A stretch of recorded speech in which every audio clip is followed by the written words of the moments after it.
I am Hannah Corwin, 36 years old. I once believed that if I kept giving quietly, never asked for anything, and always showed up, they would eventually see I belonged. But then I received a printed email, no greeting, no explanation, just a line that read, "Don't worry, she's out. She's not blood. Best to keep the asset in the family." And I understood some people don't need to cast you out with noise. They only need your silence long enough to replace you with someone who won't resist. Some absences don't echo, they simply settle. I held the ceramic mug with the hairline crack I never bothered to fix. The handle always warmed slower than the cup. I used to find that comforting, the delay between what burns and what stays still. This morning, it felt like the cup was waiting for something I hadn't said yet. The photo appeared between a grocery ad and a weather update. My niece, Emily, smiling wide under string lights, champagne glass mid-air.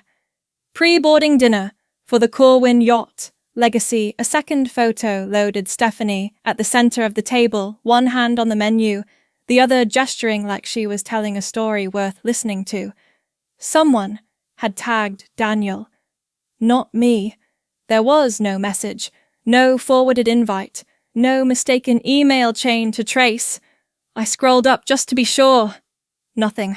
I opened my inbox and searched by sender. The Yacht Charter Company had replied last week. Cancellation confirmed. Cabin reallocation processed. Requester, Stephanie Hartley. Guest reassigned, Lindsay Foster. I blinked, not because I didn't understand, but because I did. I tapped the 3 dots, chose print, and waited for the low hum of the printer in the hallway. There was a quiet to it that didn't feel peaceful. Not a rupture. Just something removed. Daniel walked past the kitchen with half a tie in one hand and a banana in the other. They said it was full this year, he muttered, not looking up. Some mix-up with the booking. I didn't reply, not because I was stunned, because there was nothing left in the moment worth rescuing. The mug had gone cold. I set it in the sink without rinsing it. Later, I took the printed email and slid it into the bottom drawer beside property tax receipts and trust documentation. I didn't label it yet. I would. Stephanie once told me at a holiday brunch, "You always seem like someone who's visiting, not like someone who stays." She handed me the butter after she said it, like she hadn't said anything at all. I never corrected her. That was the rule. Don't ask why. Don't ask again. Now my name wasn't on the list, not scratched out, not misplaced, just missing, and somehow that felt worse. Some silences come from trying too hard to be welcome. I used to bring gifts wrapped with ribbon instead of tape. Stephanie once looked at the tag and paused. Hallie. That's not your name, is it? She didn't wait for a response, just turned to Judith and said, "She tries." I had written Hannah in my own handwriting. At Emily's bridal shower, I arrived early to help set up. I folded napkins the way she liked, triangle in silverware tucked tight. Stephanie walked by with a clipboard. "Oh, you're here. Great. Just make sure the buffet stays full." She handed me a tray of shrimp like I was part of the staff. I didn't ask for a seat. I didn't eat until the music started. By then, the cheese platter was empty, once I offered to bring centerpieces for Thanksgiving. I arranged them myself, deep maroon mums, eucalyptus, small candles inside mason jars. Stephanie waved me over as guests arrived. "Can you help move the coats? We're out of hangers." She never mentioned the flowers. Later that night, I overheard her in the kitchen. Thank God we kept it simple this year. Imagine if we let her go overboard. I stood behind the half-open door holding a dish towel. There wasn't anything left to wipe. At Rachel's wedding, I was assigned table 13. Daniel's name was at table 4. When I mentioned it, Stephanie laughed lightly. Oh, that must have been a software thing. You don't mind? Right. We just had to keep certain people together. She gestured toward Lindsay, seated beside Rachel's godmother. My chair rocked slightly on uneven patio stones. I kept my hands folded under the napkin. A week later, Stephanie sent a message. Oops, totally forgot to loop you in about the dress code. Hope you didn't feel out of place. You looked confident. I still have the blue dress from that night, hung in the back of my closet. One sleeve slightly wrinkled. I never wore it again, but I haven't thrown it out. For a long time, I believed kindness was a form of currency, that if I gave enough of it, someone would return it in kind. What I didn't see was how quickly people accept your silence as agreement. Not once did I demand a seat. I only waited to be offered one. Some things vanish quietly, even when you're standing in the middle of them. The article was framed in brushed silver and set on the sideboard at Judith's house for months. A full-page story in the regional Sunday paper.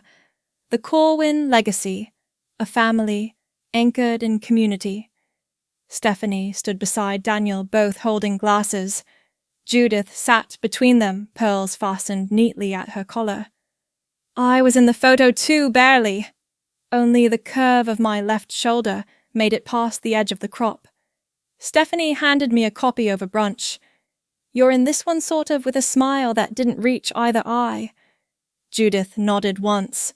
It's a lovely piece. You photograph better from the side, dear. At the launch party for my business, I arranged everything myself.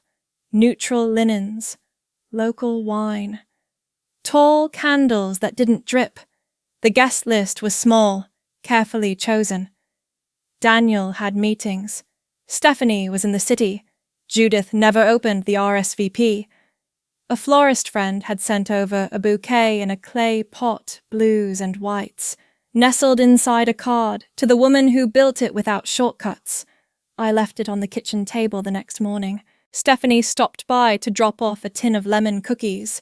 She set them next to the bouquet and glanced at the card. You always get the poetic ones. I guess that's your thing. Judith's birthday came the following week. I gave her a handmade frame, carved from walnut with a pressed fern embedded under the glass. It's from a trail you and Daniel hiked, once I said. You mentioned it last spring. She tilted the frame in her hands, then set it down. Stephanie's peonies just arrived. How perfect. She turned toward the wrapping paper like it had said something important. She always keeps it elegant. I appreciate that. Later, I found my frame leaning behind a guest book on the hallway table.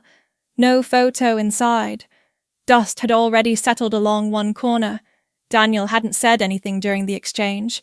He poured Judith's tea without asking if I wanted any. I used to think that being quiet was a way to earn space, that if I didn't interrupt, someone would turn to find me still there. But sometimes stillness is mistaken for absence, and absence is easier to arrange than inclusion. I folded the thank you card she never read and left it blank. Some messages don't need to be sent. Some betrayals don't shout, they arrive in forwarded emails. The subject line read, "Finalized guest assignments," but the message below it wasn't meant for me. The assistant must have misclicked. Don't worry, she's out. I replaced her spot with Lindsay like we discussed. No greeting, no context. Just the assumption that I wouldn't be there, that I had already agreed to be erased. The PDF attachment loaded slowly. Portside starboard captain's lounge, each room labelled. My name didn't appear. In its place, Lindsay Foster, the yoga instructor who once asked if I was Daniel's executive assistant. I printed the message, not because I needed it, but because I knew someone else would one day say it never existed. Stephanie had always favoured clarity, especially when it served her. Her voice used to sharpen around legal matters. If it isn't in writing, it doesn't count. The drawer where I kept contracts had a quiet weight to it. I took out the original ownership file for the yacht, my name printed first. Transfer date wire, confirmation, tax ID. I remembered the banker sliding it across the table watching me sign. Daniel's name had been added after the accountant called it cleaner for estate purposes. Further down the file was a memo from a family legal advisor, forwarded again, unintentionally. She's not blood. This should stay in the family. No one had called to say they were grateful. No one had asked how I managed to fund a purchase like that. They had simply placed it among themselves like it had always belonged to them. At dinner, Daniel scrolled through his phone between bites of roast chicken. Stephanie said it was just a mix-up. She figured you were busy. I didn't respond. The printer in the office made a soft whir when warming up. The sound felt steadier than his voice. I opened a new folder, slid the printed emails inside, labeled the tab Corwin Yacht Documentation and Ownership. I used capital letters, nothing cursive. Stephanie once laughed while folding napkins at Judith's anniversary party. You always make things feel more formal than they are. I remember adjusting the placement cards after she said that, making sure mine stayed visible at the corner of the table. Now there would be no cards, no corners, only ink, and the line where my name used to sit before someone else decided it could be replaced. I didn't delete the message. I didn't reply. Some names aren't shouted. They're filed. Some arrivals don't need permission. Only a key. The suitcase didn't roll evenly. One wheel stuck now, and then catching on seams in the pavement. I packed only what couldn't wrinkle documents duplicates original signatures. No swimsuits, no heels. One black dress folded flat between a manila folder and a leather notebook with a frayed elastic strap. Stephanie's message stayed unread. Would have been lovely to have you join, but I know you've got a lot going on. No name, no punctuation, just enough breath to sound polite, not enough to mean anything. Daniel lingered by the doorway as I zipped the suitcase. You really want to make it a thing? He held the mail but didn't hand it to me. They'll think it's a statement. I looked at the envelope still on the hall table, unsigned birthday card from Judith. The same cursive she used on every check. I don't need a seat, I said. I just need to walk in. He stepped aside. Not agreement, just absence of resistance. The ride to Newport was uneventful.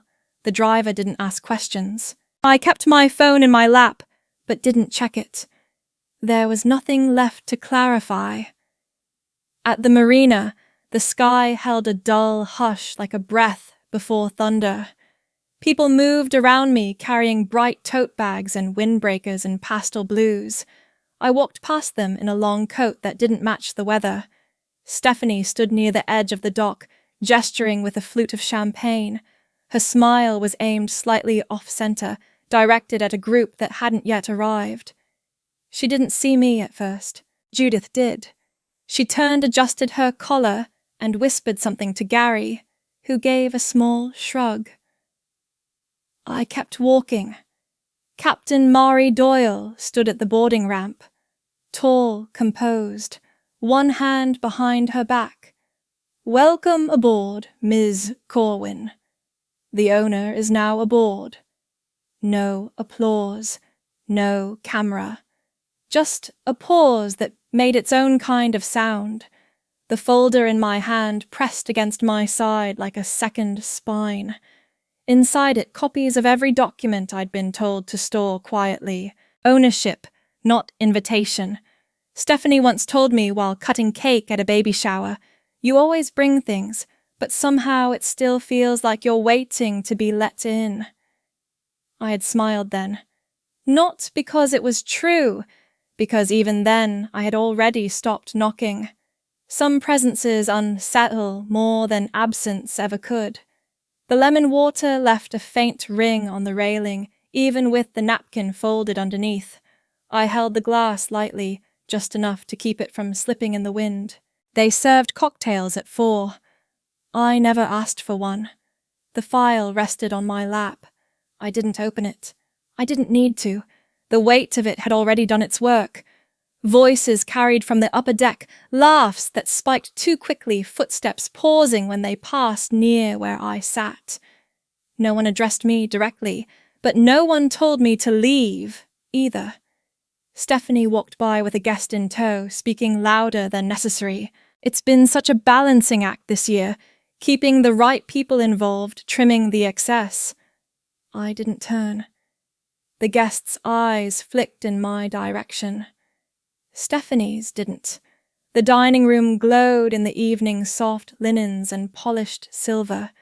I stayed outside. Someone had placed my name on a card near the end of the table. The next day, it was gone. Daniel passed me on the stairs without slowing. "You could join if you wanted. No one's keeping you out."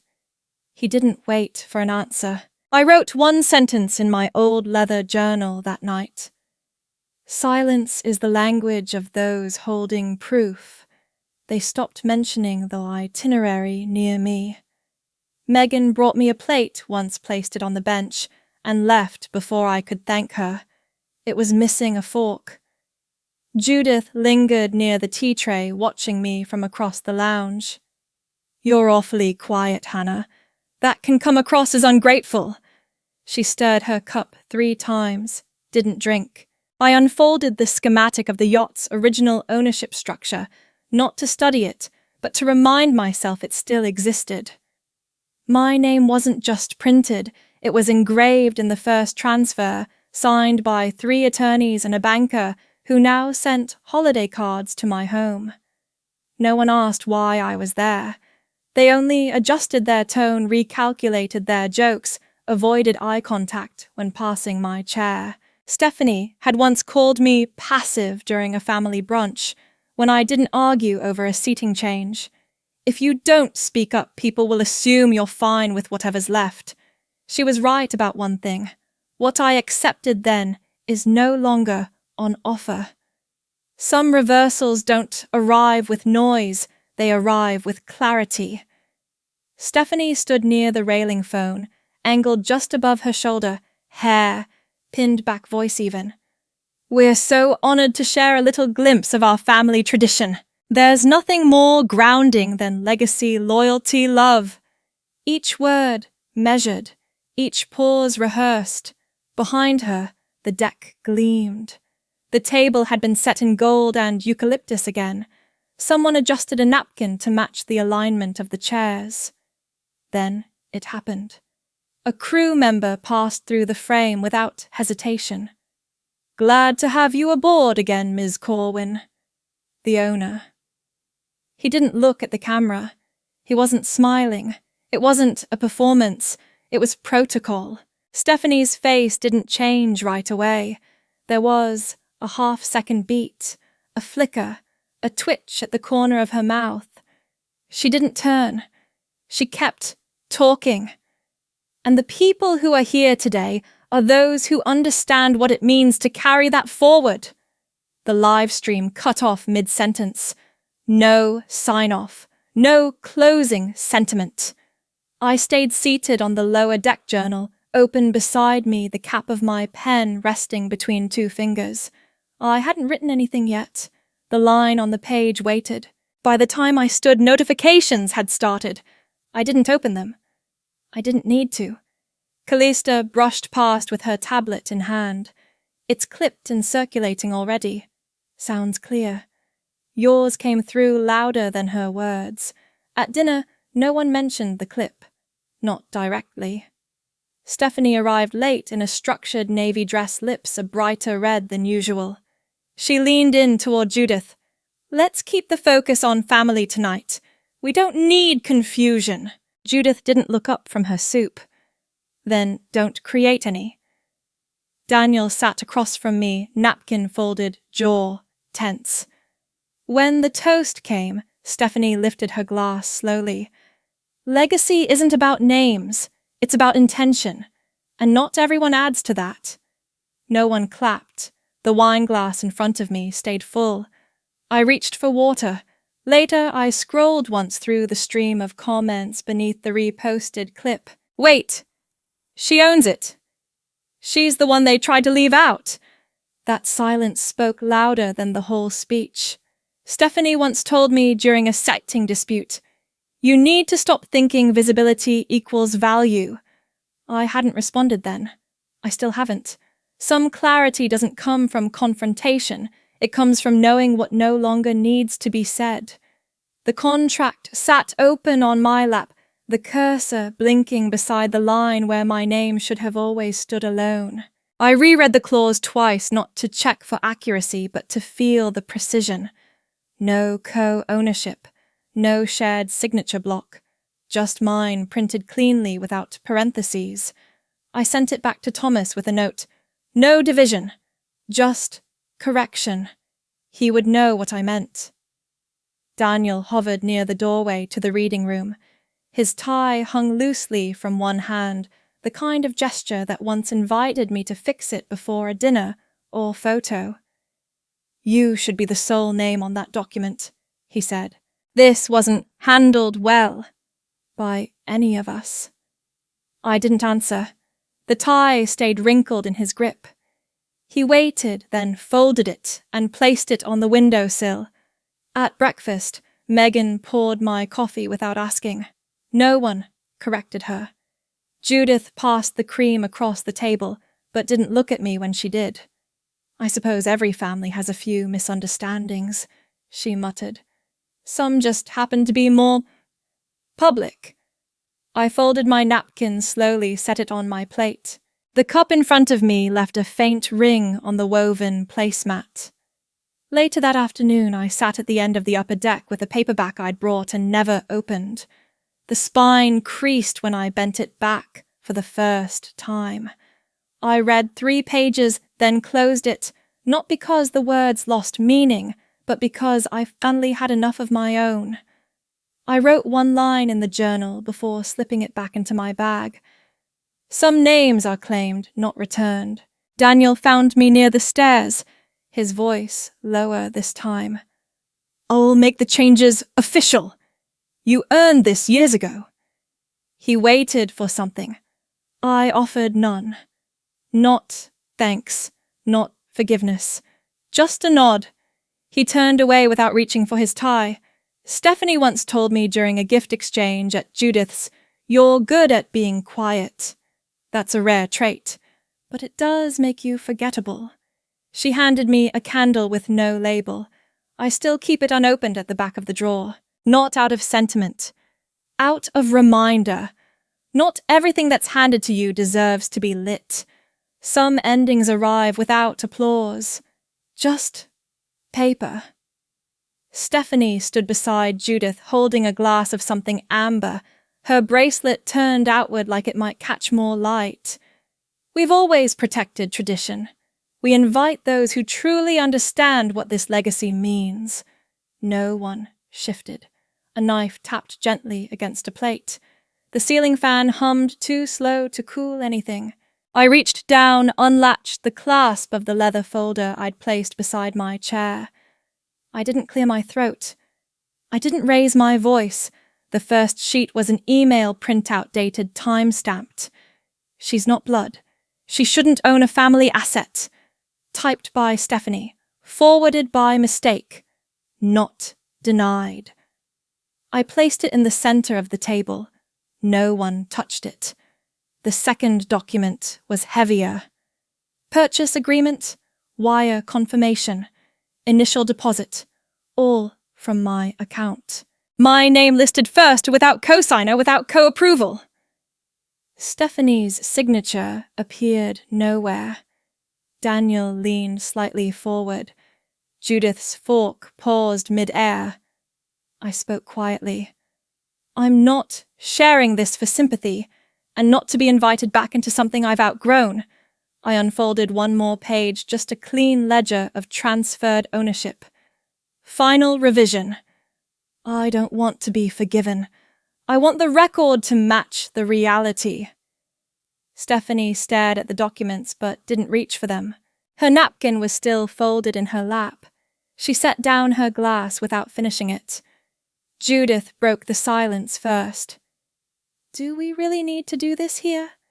It feels unnecessary. I didn't reply. Ron, seated near the end, looked down the length of the table. Sometimes unnecessary is the only way people finally listen. Stephanie stood. She didn't gather her things. She didn't excuse herself. The chair made a sound softer than expected. Her absence took up more space than her presence ever had. I left the documents where they were. Folded, aligned, uncreased. The wine was never poured into my glass that night. I let the water sit until the condensation formed a ring on the linen. No one dabbed at it. Stephanie once told me during a charity luncheon, "You always seem like you're trying to prove something no one asked for." She didn't look at me when she said it. That night, I didn't look back when she left. Some conclusions don't require approval, just placement. I used to think silence meant being forgotten. Now it feels like room. The table was still uneven on one side, even after I re-varnished it. A slip of folded napkin steadied the leg. No one mentioned it. Megan brought lemon tarts in a tin she'd inherited from her aunt. She placed them near the center and smoothed the linen beneath as if it mattered. "You know," she murmured as she poured tea into a mug, without asking, "This feels more like home than any holiday ever did." Ron arrived in a grey jacket with sleeves slightly too long. He didn't speak much, just cleared plates, wiped crumbs, adjusted the sugar bowl when it tilted. When I tried to thank him, he tapped the edge of the table and muttered, "Glad it's finally yours." Claire showed up late with a bouquet of wildflowers wrapped in wax paper. No card, no explanation. "They were growing in the alley behind the bookstore," she said with a shrug. Didn't look like they belonged there. The sun moved across the floorboards without rushing. No one seemed eager to leave. Daniel appeared last. He didn't knock. He placed a paper cup in front of me. No logo, just warm weight. He didn't sit, just stood there, hands tucked in his coat pockets.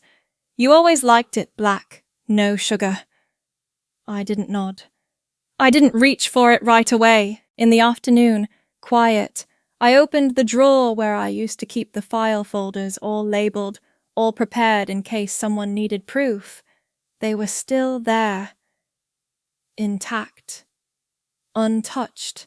I slid them to the back and placed a sheet of lined paper on top. It was yellowed, folded once across the middle, creased from years of being half-remembered. My father's handwriting, sharp and small. "Don't fight for a seat. Build your own table." I ran my thumb along the edge, then closed the drawer and locked it. The kettle clicked off. I poured the last of the tea into a chipped mug and let the steam rise without blowing it away. Someone had left a half-eaten tart. I didn't clean it up. The room felt full. Not crowded, not loud. Just full. There was a time when I measured my worth by whether I had a place at someone else's table. Now I understand. I don't wait to be invited anymore. I built the table. That's enough.